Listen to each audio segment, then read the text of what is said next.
Hello दोस्तों, कैसे हैं आप लोग। आशा करता हूं आप सभी अच्छे होंगे और आप लोग अपनी तैयारी में जुड़े हुए होंगे। लाखों कैंडिडेट लंबे समय से रेलवे में ग्रुप डी वैकेंसी का इंतज़ार कर रहे हैं। इससे पहले रेलवे ग्रुप डी का वैकेंसी 5 साल पहले 2019 में आई थी और अब 5 साल के बाद 2024 में इसकी भर्ती आने वाली है। क्योंकि रेलवे ने अपना ऑफिशियल एग्ज़ाम कैलेंडर जारी कर दिया है, उस एग्ज़ाम कैलेंडर के अकॉर्डिंग आपका भर्ती का नोटिफिकेशन बहुत ही जल्द जारी किया जाएगा। लेकिन सबसे इम्पॉर्टेंट बात यह है कि इस साल 2024 में लगभग 1 लाख से भी ज़्यादा भर्ती देखने को मिलेगी। इसके कई सारे प्रूफ मिल चुके हैं। इस वीडियो में हम लोग बात करेंगे कि 2024 में रेलवे ग्रुप डी में टोटल कितने पदों पे भर्ती आएगी और सबसे ज़रूरी बात कि इस साल जो एलिजिबिलिटी क्राइटेरिया यानी योग्यता बदल गई है, तो कौन कौन से कैंडिडेट, कौन कौन से लोग इसमें फॉर्म अप्लाई कर पाएंगे, क्या क्या एलिजिबिलिटी मांगी जाएगी एजुकेशनल क्वालिफिकेशन के रिगार्डिंग, क्या यदि आप लोग 10th पास हैं सिंपली तो आप लोग फॉर्म अप्लाई कर पाएंगे, या जो ITI या अप्रेंटिसशिप कर रखे हैं वही फॉर्म अप्लाई कर पाएंगे। बात करेंगे कि एग्ज़ाम का पैटर्न इस साल क्या रहेगा, कहां कहां से सवाल पूछे जाएंगे, तो पूरे रिक्रूटमेंट प्रोसेस को इस वीडियो में हम लोग देखेंगे। तो यदि आप लोग रेलवे ग्रुप डी वैकेंसी का इंतज़ार कर रहे हैं तो ये वीडियो आपके लिए काफ़ी इंपॉर्टेंट है। पूरे वीडियो को आपको ध्यान से देखना है।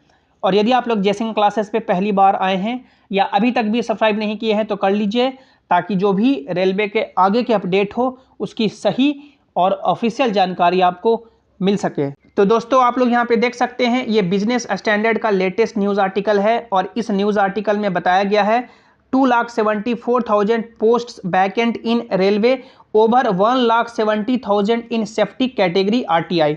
यानी राइट टू इन्फॉर्मेशन में ये जवाब दिया गया है कि लगभग 2,74,000 पोस्ट हैं जो इंडियन रेलवे में खाली हैं और लगभग 1,70,000 पोस्ट है जो सिर्फ सेफ्टी कैटेगरी में है। और जो आपका रेलवे ग्रुप डी का पोस्ट आता है वो सेफ्टी कैटेगरी में ही पोस्ट आता है।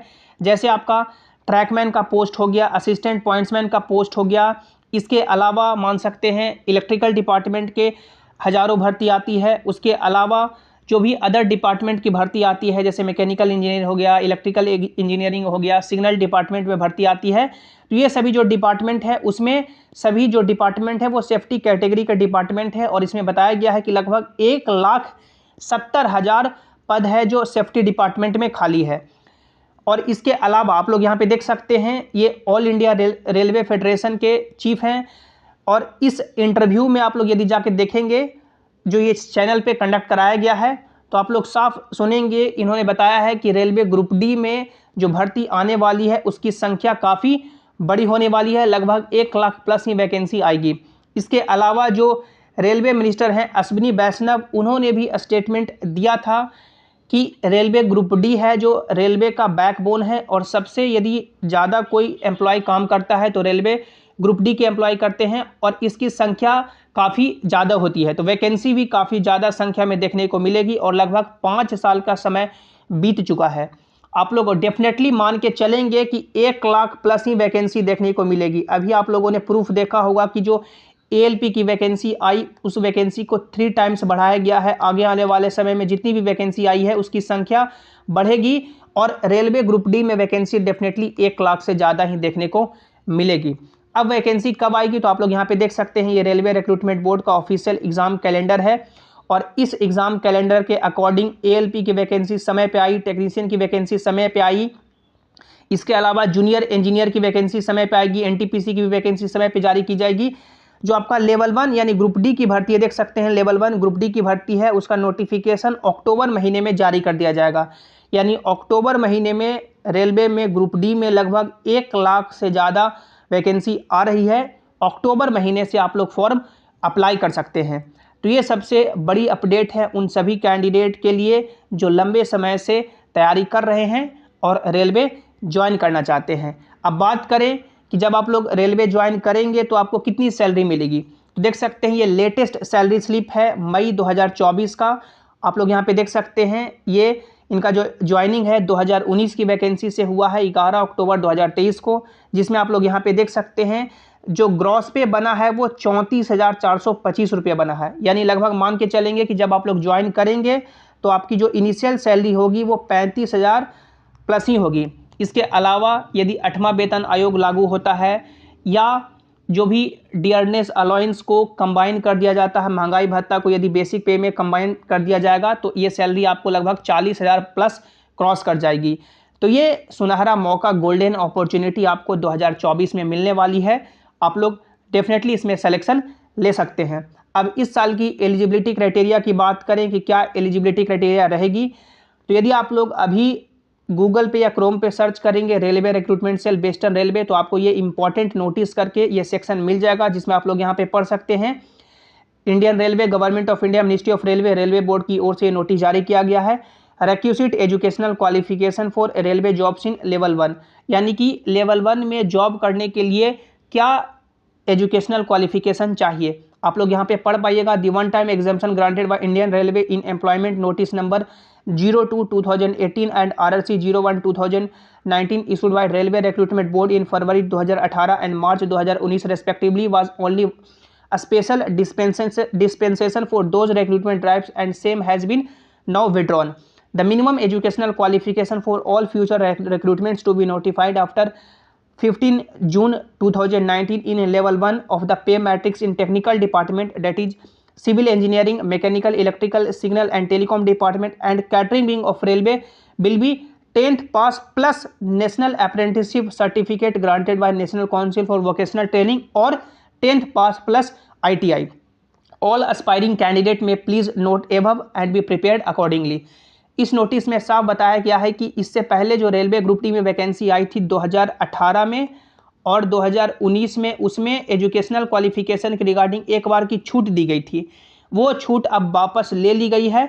और 2019 के बाद अब जितनी भी वैकेंसी आएगी टेक्निकल डिपार्टमेंट में, जैसे आपका सिविल इंजीनियरिंग डिपार्टमेंट हो गया, मैकेनिकल डिपार्टमेंट हो गया, इलेक्ट्रिकल डिपार्टमेंट हो गया, सिग्नल एंड टेलीकॉम डिपार्टमेंट हो गया और कैटरिंग विंग हो गया, उसमें देख सकते हैं साफ लिख दिया गया है कि जिनके पास 10th की डिग्री है उसके साथ साथ जिन्होंने अप्रेंटिसशिप कर रखा है वो फॉर्म अप्लाई कर पाएंगे और 10th के बाद जिन्होंने ITI कर रखा है वो फॉर्म अप्लाई कर पाएंगे टेक्निकल डिपार्टमेंट में। तो टेक्निकल डिपार्टमेंट में अप्रेंटिसशिप और ITI है जो मस्ट कर दिया गया है। 10th के बाद या तो आपके पास अप्रेंटिसशिप होना चाहिए या ITI होना ही चाहिए। तो क्या जिनके पास सिंपली 10th की डिग्री है, 10th पास कर रखे हैं, 12th पास कर रखे हैं या जो ग्रेजुएशन कर रखे हैं वो फॉर्म अप्लाई नहीं कर पाएंगे, तो वो भी फॉर्म अप्लाई कर पाएंगे नॉन टेक्निकल डिपार्टमेंट पोस्ट में। यानी जो नॉन टेक्निकल डिपार्टमेंट पोस्ट बच जाएंगे उसमें फॉर्म अप्लाई कर पाएंगे। जैसे आप लोग एग्जांपल से यहाँ पे समझ सकते हैं, ये 2019 का एक नोटिफिकेशन है नॉर्दर्न रेलवे न्यू दिल्ली में कौन कौन सी वैकेंसी आई थी, कौन कौन सी पोस्ट के लिए, इस यहाँ से आप लोग समझ सकते हैं। जैसे आप लोग यहाँ पे देख सकते हैं नेम ऑफ द पोस्ट है और यहाँ पे डिपार्टमेंट है। तो जिनके पास भी ITI या अप्रेंटिसशिप है वो सभी डिपार्टमेंट के लिए एलिजिबल हो पाएंगे, वो सभी डिपार्टमेंट में फॉर्म अप्लाई कर पाएंगे। लेकिन जिनके पास ITI या अप्रेंटिसशिप नहीं है वो कौन कौन से डिपार्टमेंट में अप्लाई कर पाएंगे, नॉन टेक्निकल में। जैसे आप लोगों ने नोटिफिकेशन में देखा अभी पीछे कि स्टोर डिपार्टमेंट की बात नहीं की गई है, तो आप लोग असिस्टेंट डिपो स्टोर में फॉर्म अप्लाई कर पाएंगे। इसके अलावा यहाँ पे ट्रैफिक डिपार्टमेंट की बात नहीं की गई है, तो आप लोग असिस्टेंट पॉइंट्समैन में फॉर्म अप्लाई कर पाएंगे। इसके अलावा आप लोग यहाँ पे देख सकते हैं मेडिकल डिपार्टमेंट, तो मेडिकल डिपार्टमेंट की भी नोटिफिकेशन में नोटिस में बात नहीं की गई है, तो मेडिकल डिपार्टमेंट में भी आप लोग फॉर्म अप्लाई कर पाएंगे। तो 3 डिपार्टमेंट बच जाते हैं जो नॉन टेक्निकल डिपार्टमेंट में यहाँ पे आएंगे। इस सभी नॉन टेक्निकल डिपार्टमेंट में आप लोग फॉर्म अप्लाई कर पाएंगे जिनके पास भी 10th के बाद अप्रेंटिसशिप या ITI नहीं है। तो 1 लाख वैकेंसी आ रही है, आप सभी इस तैयारी में जुड़ जाएं। अब एग्ज़ाम का पैटर्न क्या होगा, तो आप लोग यहाँ पे देख सकते हैं एग्ज़ाम का पैटर्न आपका इस तरह से है। एक ही एग्ज़ाम लिया जाएगा, एक ही एग्ज़ाम के बेसिस पे आपका मेरिट लगेगा और आपको नौकरी दी जाएगी। टोटल 1.5 घंटे का एग्ज़ाम होता है, 90 मिनट का। साइंस से 25 सवाल पूछे जाएंगे, मैथमेटिक्स से 25 सवाल पूछे जाएंगे, रीजनिंग से 30 सवाल पूछे जाएंगे और जनरल अवेयरनेस और करंट अफेयर मिलाकर के 20 सवाल पूछे जाएंगे। टोटल क्वेश्चन आपका 100 रहेगा, 100 नंबर का। 100 क्वेश्चन 100 नंबर का। निगेटिव मार्किंग आपका यहाँ पे 1/3 रहेगा। एक क्वेश्चन गलत करेंगे तो 1/3 नंबर आपका यहाँ पे डिडक्ट होगा। सिलेबस आप लोग यहाँ पे देख सकते हैं, मैथमेटिक्स का सिलेबस है, रीजनिंग का सिलेबस है, साइंस का सिलेबस है और आपका जनरल अवेयरनेस और करंट अफेयर का सिलेबस है। पूरा जो आपका सिलेबस है प्योरली आपका 10th बेसिस पे सिलेबस है, जो आप लोगों ने 10th तक पढ़ा है वहीं से सवाल पूछे जाएंगे, चाहे साइंस की बात हो या मैथमेटिक्स की बात हो या जनरल अवेयरनेस जीके जीएस की बात हो। अब जब आप लोग जिस बोर्ड में अपना फॉर्म अप्लाई करेंगे उस बोर्ड का जो कट ऑफ होगा वो कट ऑफ पार करेंगे तो आपको फिजिकल एफिशिएंसी टेस्ट के लिए बुलाया जाता है। फिजिकल एफिशिएंसी टेस्ट गर्ल्स के लिए भी और बॉयज़ के लिए भी होता है। मेल कैंडिडेट की बात करें या फीमेल कैंडिडेट की बात करें, दोनों को 2 क्राइटेरिया पास करना होता है। सबसे पहले आप लोग यहाँ पे देख सकते हैं मेल कैंडिडेट की बात करें तो मेल कैंडिडेट को फर्स्ट क्राइटेरिया है कि 35 केजी का वजन उठा करके 2 मिनट में 100 मीटर चलना होता है। उसके अलावा सेकंड जो क्राइटेरिया है कि 4 मिनट 15 सेकंड का समय दिया जाएगा और आपको 1 किलोमीटर दौड़ना होगा। फीमेल कैंडिडेट की बात करें तो 20 केजी का वजन उठा करके 2 मिनट में 100 मीटर चलना होता है और फीमेल कैंडिडेट को 5 मिनट 40 सेकंड का समय दिया जाता है 1 किलोमीटर दौड़ने के लिए। तो ये दोनों क्राइटेरिया आपको पास करना होगा। पास करेंगे उसके बाद आपका मेरिट तैयार होगा। जो आप लोगों ने नंबर लाया है 100 क्वेश्चन, 100 नंबर में से मेरिट के बाद यदि मेरिट में आएंगे तो फिर आपको डॉक्यूमेंट वेरिफिकेशन के लिए बुलाया जाएगा। डॉक्यूमेंट वेरिफिकेशन में जब आपका सभी डॉक्यूमेंट ओके रहेगा तो फिर आपका मेडिकल टेस्ट होता है और मेडिकल टेस्ट के बेसिस पे आपको जॉब दी जाती है। जो भी आपका मेडिकल टेस्ट है, मेडिकल क्राइटेरिया, जो भी मेडिकल आपको क्राइटेरिया मिलेगा उसके अकॉर्डिंग कि कौन से पोस्ट के लिए आप लोग सूटेबल हैं। तो ये पूरा रिक्रूटमेंट प्रोसेस है। आई होप आप सभी अपनी तैयारी में अच्छे से जुड़े हुए होंगे। जो भी आपके मन में डाउट है इसके रिगार्डिंग आप लोग नीचे कमेंट में ज़रूर पूछिएगा। वीडियो को लाइक कीजिएगा, अपने दोस्तों के साथ शेयर कीजिएगा और सभी इंपॉर्टेंट अपडेट्स के लिए आप लोग इस टेलीग्राम जेसिंग क्लासेस से भी ज्वाइन हो जाएं ताकि जो भी अपडेट हो, जो भी नोटिस हो यहाँ पर आपको मिल सके।